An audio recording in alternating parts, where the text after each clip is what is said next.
पिछले video lecture में आपने वाद पत्र के संबंध में पढ़ा था। अब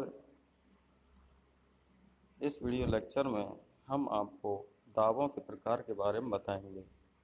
दावे कई प्रकार के होते हैं, काइंड्स ऑफ सूट्स, जिसमें पहले नंबर का दावा है प्रतिनिधात्मक दावा, रिप्रेजेंटेटिव सूट, जो कि सीपीसी के आदेश 1 नियम 8 में दिया गया है।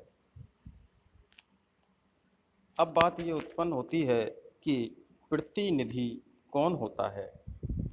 प्रतिनिधि के बारे में बताया गया है कि ऐसा व्यक्ति जो व्यक्तियों के वर्ग अथवा किसी संस्था के हित का प्रतिनिधित्व करे, प्रतिनिधि कहलाता है। तो कहने का मतलब यह है कि व्यक्तियों के वर्ग का, अर्थात व्यक्तियों के किसी समूह का क्या करता है, प्रतिनिधित्व करता है, वो प्रतिनिधि कहलाता है। व्यक्तियों के वर्ग की ओर से एक व्यक्ति न्यायालय में दावा कर सकता है, ऐसा एक व्यक्ति प्रतिनिधि होगा और ऐसा दावा प्रतिनिध्यात्मक दावा कहलाता है।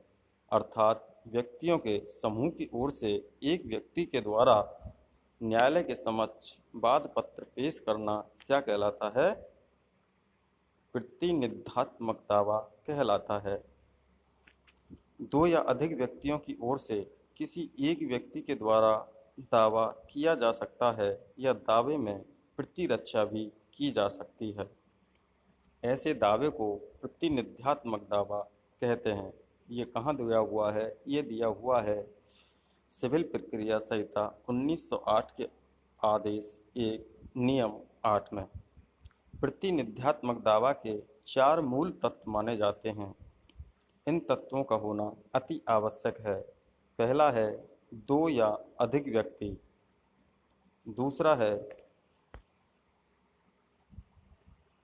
सामूहिक हितबद्धता, तीसरा है न्यायालय की अनुमति, चौथा है सभी व्यक्तियों को सूचना। जब 2 या अधिक व्यक्तियों की ओर से किसी एक व्यक्ति के द्वारा वादी के रूप में दावा किया जाता है या प्रतिवादी के रूप में प्रतिरक्षा की जाती है, तो ऐसी दशा में इसकी सूचना सभी हितवत व्यक्तियों को समन द्वारा या स्थानीय समाचार पत्र में ऐसी सूचना के प्रकाशन के द्वारा दी जा सकती है।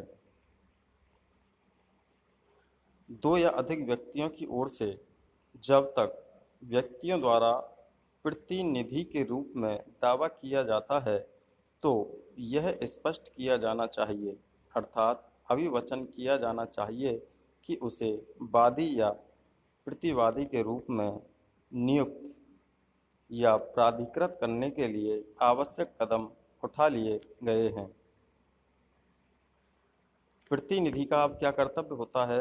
प्रतिनिधि का कर्तव्य होता है कि वह न्यायालय की कार्रवाई समुचित रूप से करे और या ठीक तरह से करे।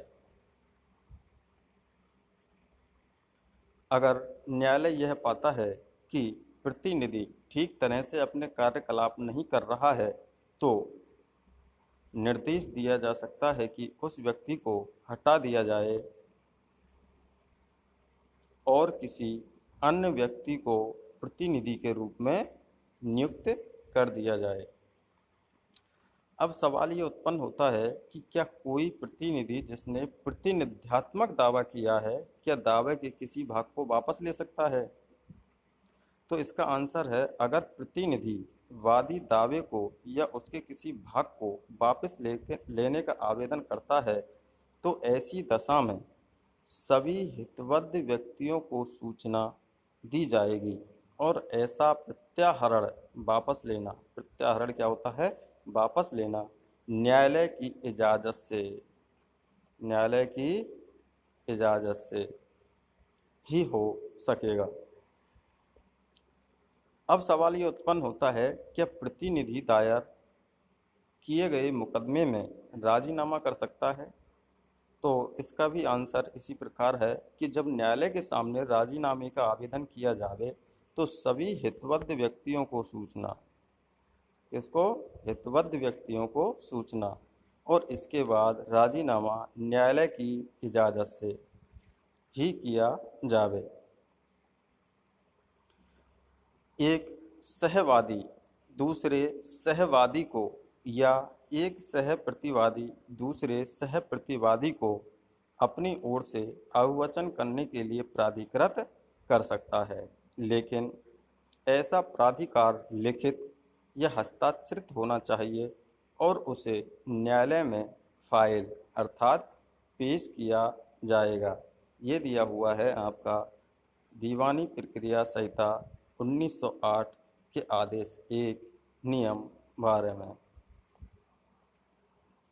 Thank you.